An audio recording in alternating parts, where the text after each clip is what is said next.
if you ask people about what part of psychology do they think is hard, and you say, well, what about thinking and emotions?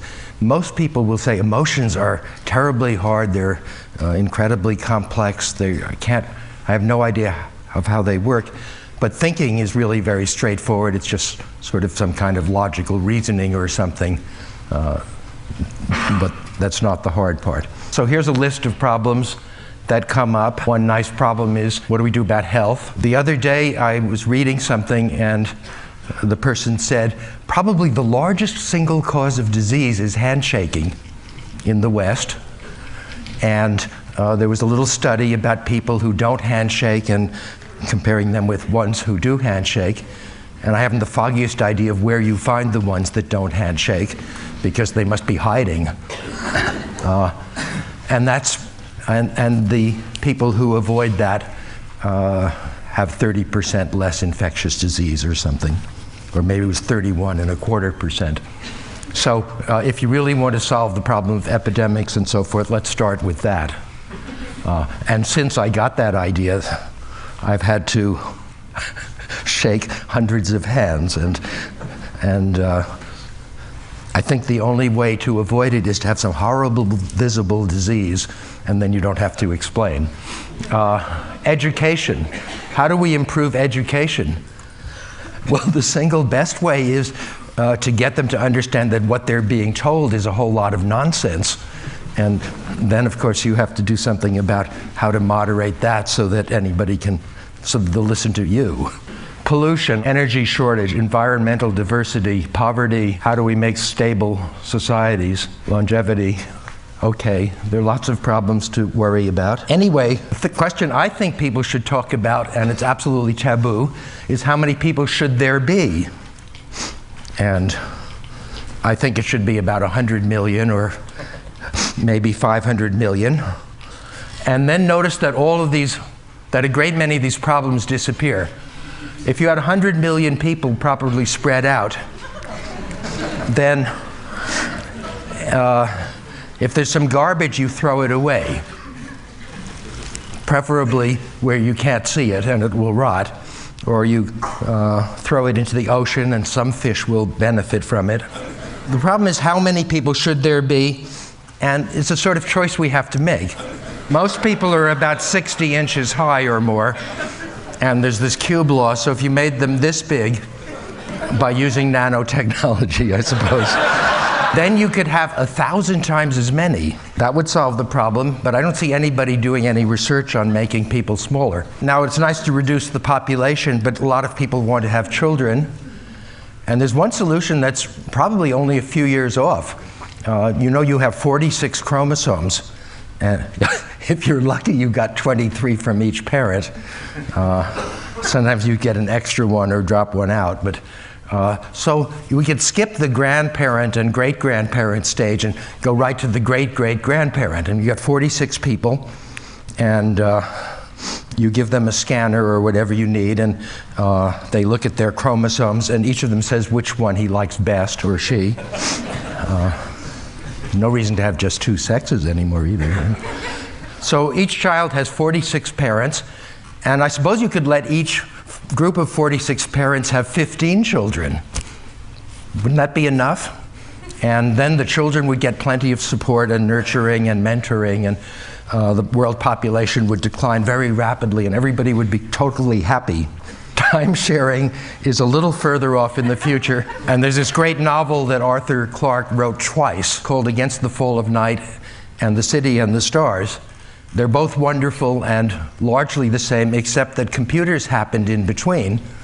And Arthur was looking at this old book and he said, well, that was wrong. The future must have some computers. So in the second version of it, there are 100 billion or 1,000 billion people on Earth, but they're all stored on hard disks or floppies or whatever they have in the future. And you let a few million of them out at a time. A person comes out, they live for 1,000 years doing whatever they do. And then when it's time to go back for 1 billion years, or million, I forget, numbers don't matter, but there really aren't very many people on Earth at a time. And you get to think about yourself and your memories, and before you go back into suspension, you edit your memories and you change your personality and so forth.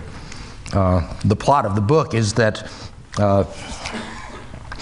there's not enough diversity, so that the people who designed the city make sure that every now and then an entirely new person is created. And in the novel, a particular one named Alvin is created, and he says maybe this isn't the best way and wrecks the whole system. But I don't think the solutions that I've proposed are good enough or smart enough.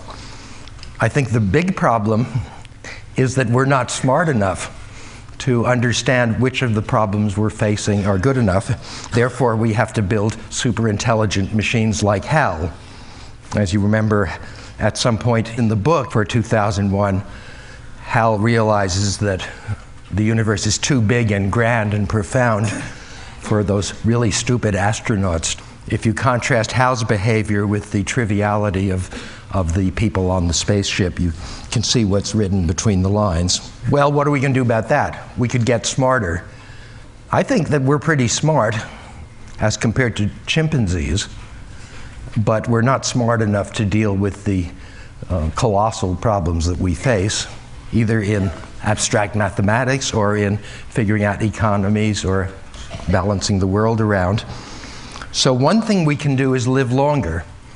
And nobody knows how hard that is, but we'll probably find out in a few years. See, there's two forks in the road. We know that people live twice as long as chimpanzees almost. And nobody lives more than 120 years for reasons that aren't very well understood. But lots of people now live to 90 or 100 unless they shake hands too much or something like that. And so maybe if we live 200 years, we could accumulate enough skills and knowledge to solve some problems. So that's one way of going about it. And as I said, we don't know how hard that is. It might be, after all, most other mammals live half as long as the chimpanzee. So we're sort of 3.5 or 4 times, have 4 times the longevity of most mammals. And in the case of the primates, we have almost the same genes. We only differ from chimpanzees in the present state of knowledge, which is absolute hogwash, maybe by just a few hundred genes. What I think is that the gene counters don't know what they're doing yet, and whatever you do, don't read anything about genetics that's published within your lifetime or something. The stuff has a very short half-life. Same with brain science. And so it might be that if we just fix 4 or 5 genes, we can live 200 years. Or it might be that it's just 30 or 40, and I doubt that it's several hundred. So this is something that people will be discussing, and lots of ethicists. You know, an ethicist is somebody who sees something wrong with whatever you have in mind. It's very hard to find an ethicist who considers any change worth making, because he says, what about the consequences? And of course, we're not responsible for the consequences of what we're doing now, are we? Like all this complaint about clones, and yet 2 random people will mate and have this child, and both of them have some pretty rotten genes, and the child is likely to come out to be average, which by chimpanzee standards is very good indeed. But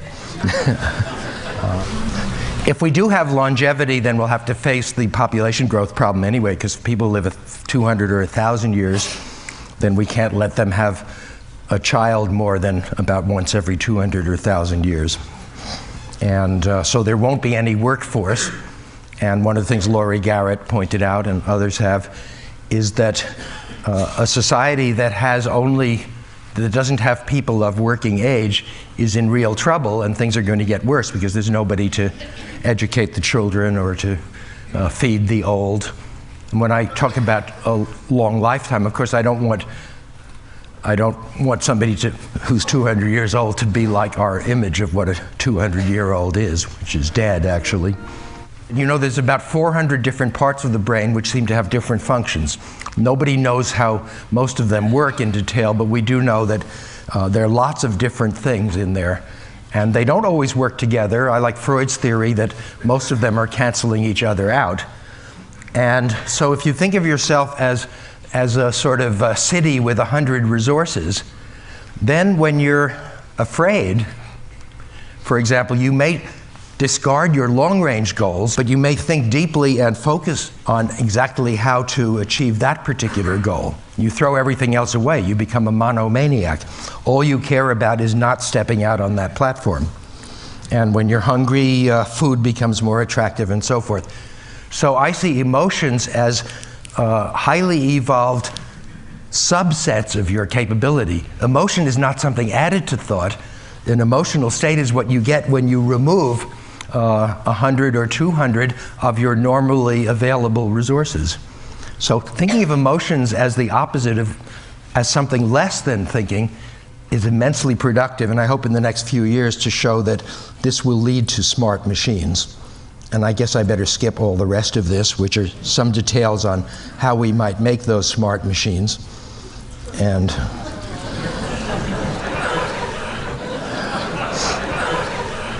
the main idea is, in fact, that the core of a really smart machine is one that recognizes that a certain kind of problem is facing you. This is a problem of such and such a type. And therefore, there's a certain way or ways of thinking that are good for that problem. So I think the future main problem of psychology is to classify types of predicaments, types of situations, types of obstacles, and also to classify available and possible ways to think and pair them up. So you see, it's almost like a Pavlovian. We lost the first 100 years of psychology by really trivial theories where you say, how do people learn how to react to a situation? What I'm saying is, after we go through a lot of levels, including designing a huge messy system with thousands of parts, we'll end up again with the central problem of psychology saying, what are the, not what are these situations, but what are the kinds of problems, and what are the kinds of strategies? How do you learn them? How do you connect them up? How does a really creative person invent a new way of thinking out of the available resources, and so forth. So I think in the next 20 years, if we can get rid of all of the traditional approaches to artificial intelligence, like neural nets and genetic algorithms and rule-based systems, and just turn our sights a little bit higher to say, can we make a system that can use all those things for the right kind of problem? Some problems are good for neural nets. We know that others, neural nets are hopeless on them. Genetic algorithms are great for certain things. I suspect I know what they're bad at, and I won't tell you. Thank you.